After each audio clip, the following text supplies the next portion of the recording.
Hello viewers.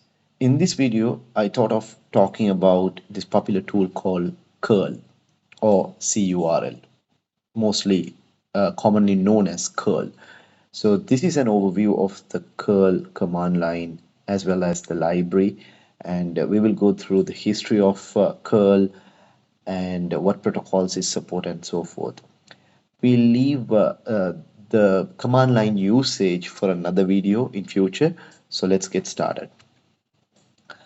The details, what I cover in this video is actually, extracted from this book called Everything Curl, authored by Daniel Stenberg, who happened to be the main author of the curl tool, or the main programmer and the maintainer of the curl project, and which is a great book to read, and I highly recommend that you consider reading this if you want to know everything about curl, of course, as its name suggests. So what is curl? So curl is a command line tool, and it's also a library for client-side file and data transfer, which the library is called the libcurl, and the libcurl is a C-based library because curl is implemented using the C programming language.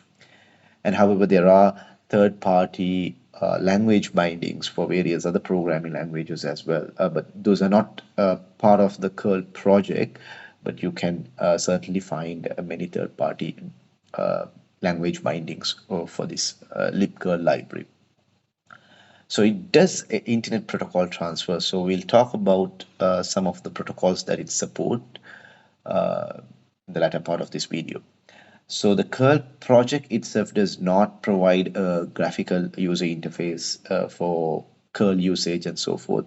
However, there are many applications that depends on curl that may be providing a GUI.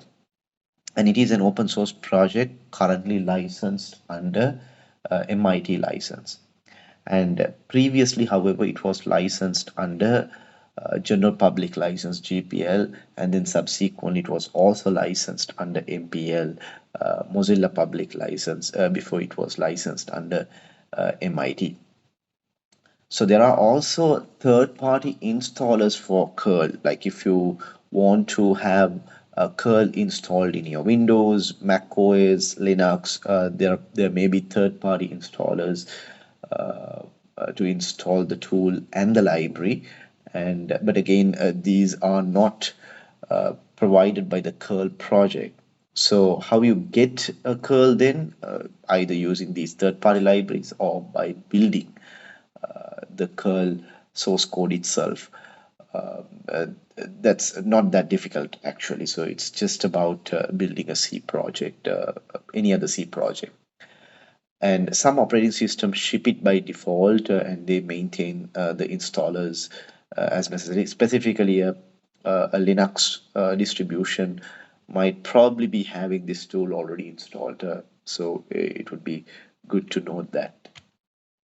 So a little bit history about the project. So it was founded by Daniel Sternberg, uh, and he was the author of that book that I showed earlier on, the Everything Curl. And so initially, he only wanted it to be a command line tool that outputs information in the standard output, which is the terminal or anything that you can see.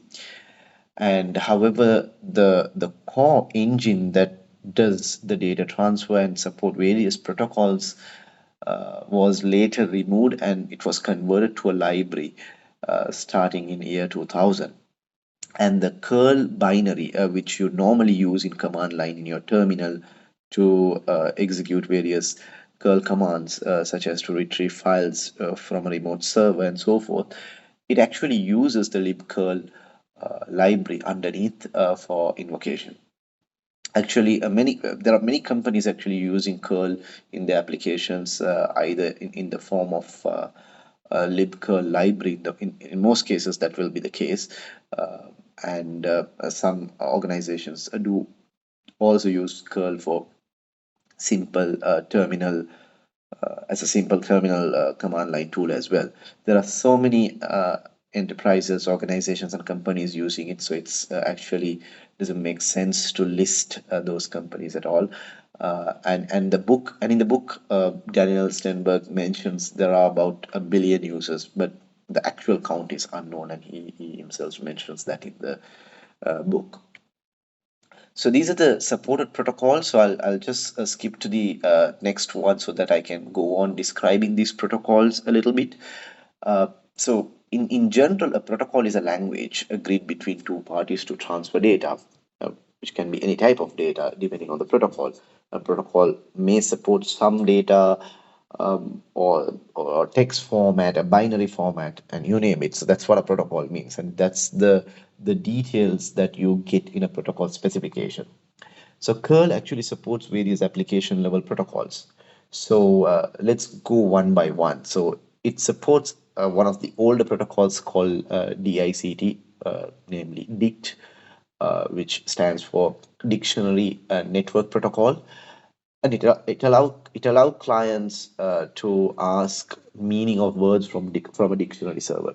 So basically, you can ask, what does it mean by procrastination, for example, and it communicates over TCP port 2628, and I have given the RFC number. If you're interested in learning about these protocols more, type in this RFC in Google. You should get the RFC for you to read or refer.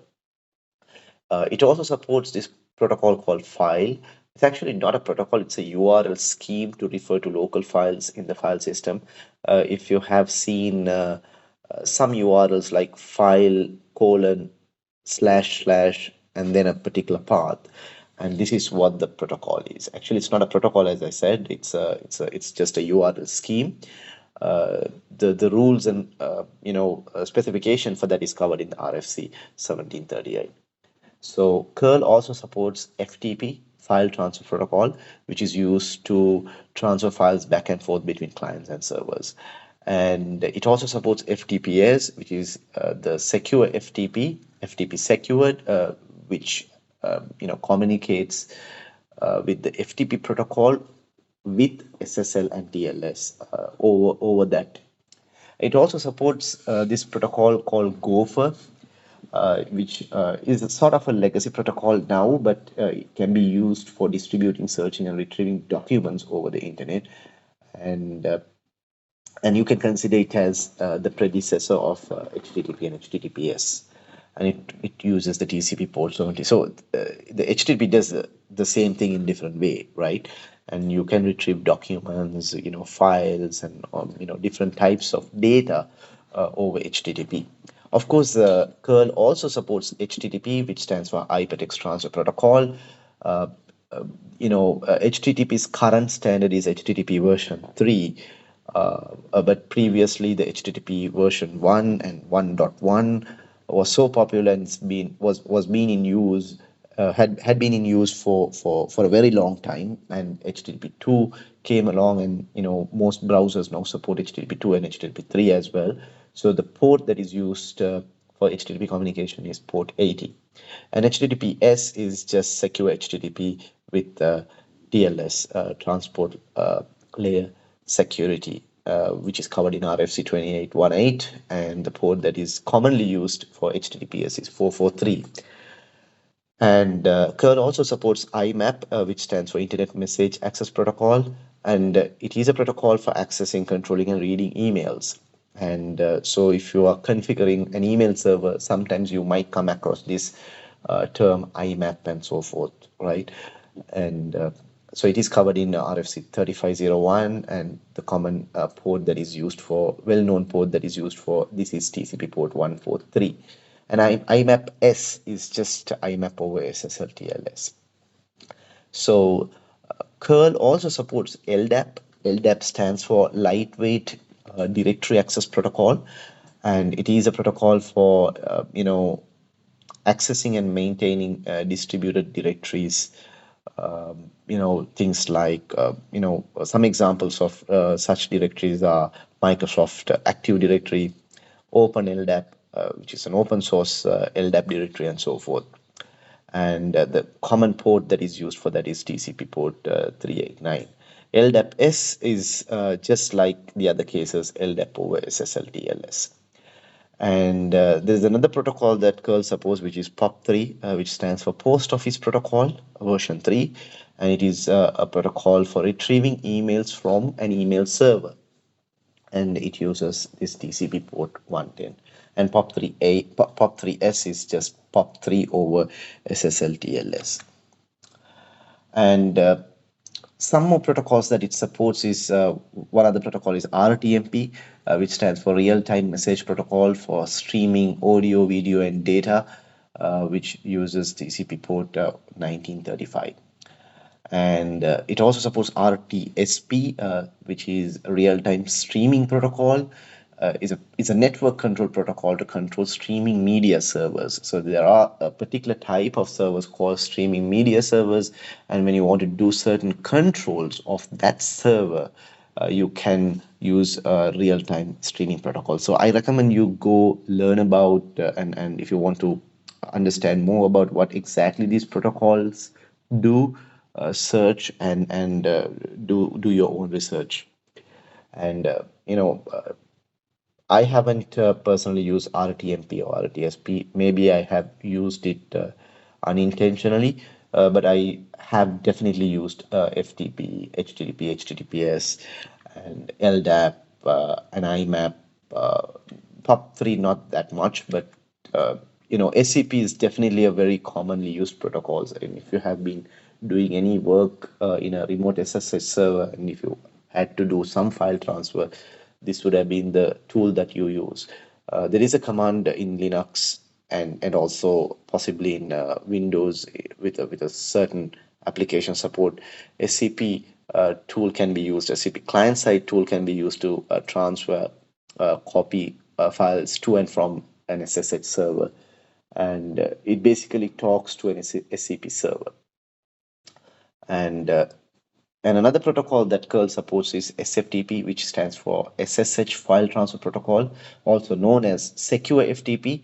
This should not be confused with FTPS, which is FTP protocol over SSL TLS. And but SFTP uses a different model than FTP. So FTP protocol actually does client server communication and does some direct transfer of data in a different manner. But SFTP actually uses the SSH server tunneling mechanism to transfer files. And again, I recommend you do a little bit of research to understand the difference between FTP, FTPS, and SFTP. And if you are a little confused about what it does. So it's used for file access, transfer, and management. Again, it is used, one of the well-known ports used for this is port 22. And this other protocol that curl supports is SMB, which stands for Server Message Block.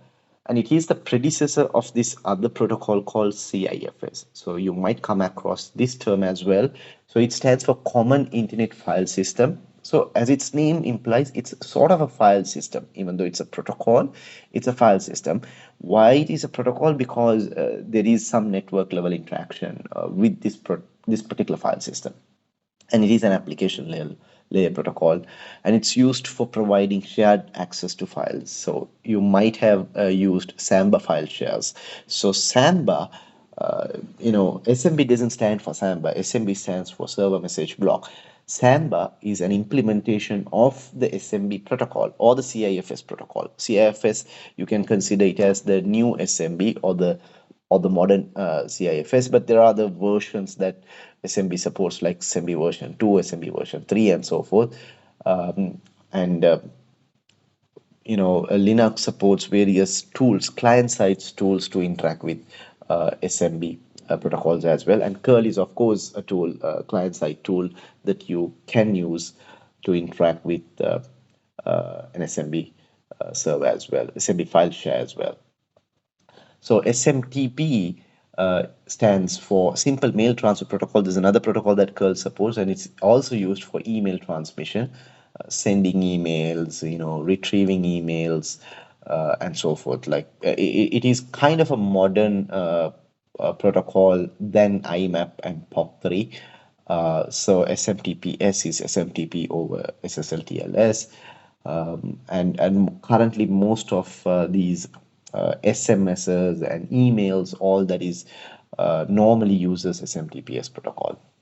And telnet is probably a terminology that you might have heard, a term that you might have heard on in your uh, academia or whatever.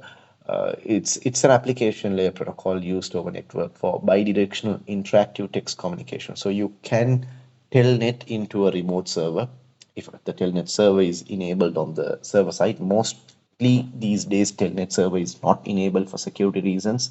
However, it is a protocol that you can use to connect and then issue certain commands for you to list down the files and things like that, right? So you can do a lot of other things with telnet, but you can also do that in curl as well. So curl also supports TFTP, which stands for Trivial File Transfer Protocol. It's another file transfer protocol and happen to be much simpler than other alternatives like SFTP, FTP, and so forth. And it's based on UDP, so it can, because of that fact, can be a little faster because UDP is considered a faster protocol, but it's a connectionless protocol. Again, all of that information I'm not going to cover much. So these are the protocols that curl supports. So curl is an open source project, as I mentioned. So you can access the curl source code with this GitHub repository URL that I have given. So if you just go into that, I'm not going to go there. So you will see a list of folders, and I have given the reasons, or the main idea of each folder and what it contains and so forth. So again, this information is extracted from the Everything Curl book, and of course I cross-referred with the GitHub repository as well, which seems to be the right detail. So it has this root directory, which has a bunch of files like README files, the license related files, some build files, and auxiliary files for generating build files such as configure files and so forth. Those are there in the root directory, and it's a minimalistic directory where the author says that they try to keep the root directory as minimal as possible. So there is a directory called lib, and this is where the source code for the libcurl resides. So it is a source, it's the libcurl source, and some of the functionalities that is there in this source code is what is used in the command line tool, which you find in the src folder, and which is the source code for the command line tool. And there is also under lib folder, you also find something called VTLS folder. So VTLS stands for virtual TLS.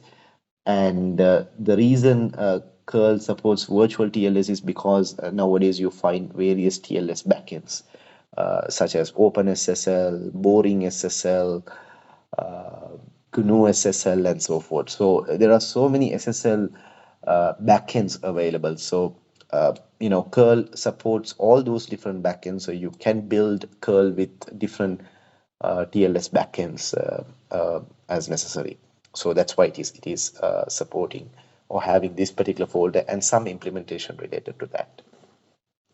So there is a folder called include under that curl, which has public header files for libcurl users. So if you're a C programmer, obviously you know what these header files are. So, and when you're using the library, you probably need, not probably, of course, you need these header files to be used. And there is a directory called docs directory. It's a bunch of text and markdown documentation files related to the curl project. So under the docs, of course, you have another directory called libcurl. So that contains documentation and man pages for various functions available in the libcurl library.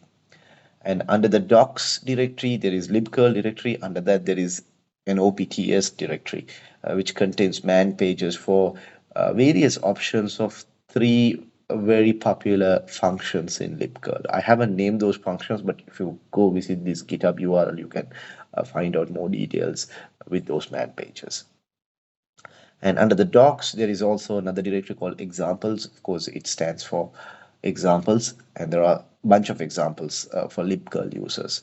And there is also a root level directory called scripts, and that provides some useful scripts. There are many scripts available there, and an example script is support for command line completion for curl tool for Z shell users, and bash and other shells actually provide uh, you know uh, some others might have provided command line completion for other shells, but for Z shell, the project itself provides useful scripts.